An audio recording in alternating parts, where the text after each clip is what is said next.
All right, sixth grade. This is Mr. Pritz, and we are here, the final book of the books of Moses. So, where we left off in the book of Numbers, if you remember, is where the Israelite people have settled at the end of their travels into the plains of Moab. So, they have not yet entered into the promised land. They've been traveling through the wilderness. They've been learning how to be a society together under the leadership of Moses and the guidance of God, and learning how to work out the Torah, the laws given to the people at Mount Sinai. And as they're journeying through, you have to remember, it's very important to know that a generation has already died off. And so as the people are in the plains of Moab, getting ready to enter into the promised land, this is sort of a new group of Israelites, sort of a new generation. And so you can kind of get the sense from Moses that this is a final call to this new generation, this younger generation, as they're going to enter into the promised land. Moses will die, and this is sort of his final speech to them.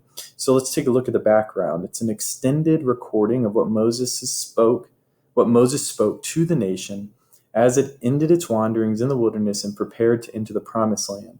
We should view the speeches of Moses as a renewal of the covenant between God and his chosen nation. The geographic location for this renewal is the plains of Moab. The audience to whom Moses spoke the words of Deuteronomy had been born in the wilderness and had not been present at the original giving of the law at Mount Sinai. And that points to why much of the law is repeated in the book of Deuteronomy. Deuteronomy, therefore, has the quality of a farewell discourse by a leader to his followers. So let's take a look at the structure. So the beginning, it's broken up into 5 sections. The first section is the rehearsal of Israel's history, starting with the Exodus. And so remember, majority of this is going to be Moses speaking to the people. The second section is the principles of godly living, including the 10 Commandments. So we sort of have this resharing of the laws, resharing of the Torah. The next is the specific rules for living, application of God's laws. So when you enter into the promised land, how are you going to live as the new covenant people of God? How are you going to live amongst the other nations that are also going to be in the land? The next section is blessings and cursings, an incentive to obey God's laws. So here's what's going to happen if you follow the law. Here's what's going to happen if you disobey the law. And we'll see even later on in our courses what happens as the Israelites begin to break the laws of the Torah.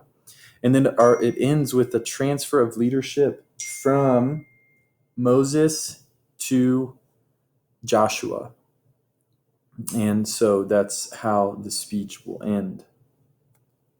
And just a couple tips as you enter into this book. Deuteronomy bombards us with laws and regulations that no longer apply in the new covenant. They no longer apply to us as 21st century Americans living in a modern society. So how do we understand these? Well, we need to search for underlying principles regarding God and the worship of him. Moral principles, meaning how do you deal with those people next to you, your neighbors, and principles for how to order a society. And you'll actually see it's pretty interesting. A lot of these, we got to remember, this is ancient society. So a lot of the laws given to Moses to give to the people are really actually principles, fundamental principles that we still use today.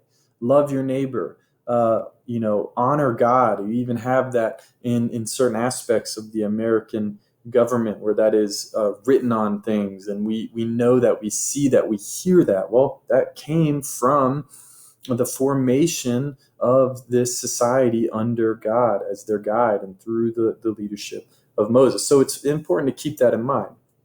And lastly, imagine you are a traveler standing before Moses. We talk about this all the time. As you're reading narrative, imagine you're a travel companion. Don't necessarily imagine you're the hero. Imagine you're there, you're listening, you're hearing, you're one of the participants in this community. What kinds of emotions would you feel towards Moses? What about God? What about your fellow Israelite?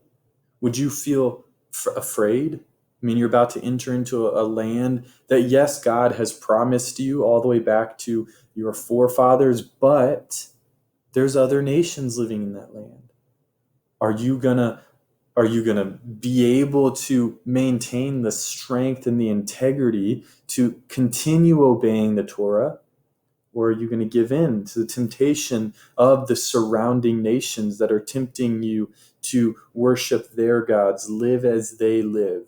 Because you're here, you moved into our land. What do you think the people felt in this moment? Do you think they still felt like they wanted to obey Moses? They weren't there with the giving of the Ten Commandments in the first place. Do you think maybe they're still having that doubt of being tired of being in the wilderness, wanting to go back to Egypt where it was safe and comfortable? So maybe they're fearful.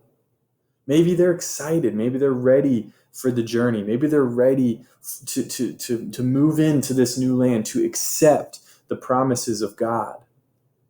And so there's a lot in this that if we allow our imagination to take us into this final episode, this final book, it's shorter than the other books, we can see that even for our life, as we move into the future, we're always moving into what God has for us. And a lot of times, we can either be timid, we can be shy, we can be fearful that we don't trust that God is with us. We don't trust that we're strong enough, or we can trust that God is with us. We can trust that He has given us the strength, the wisdom that we need to go where He's calling us to go. And so this whole epic narrative of the people leaving Egypt, moving into the wilderness, and then moving out of the wilderness into the promised land, these are motifs, these are images that we are supposed to see as a pattern for our life, as people who move out of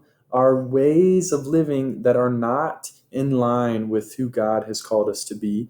We leave Egypt, we leave that, we move into the wilderness, this time of trusting God, learning to depend on God. Remember, we talked about the manna, the giving of the commandments.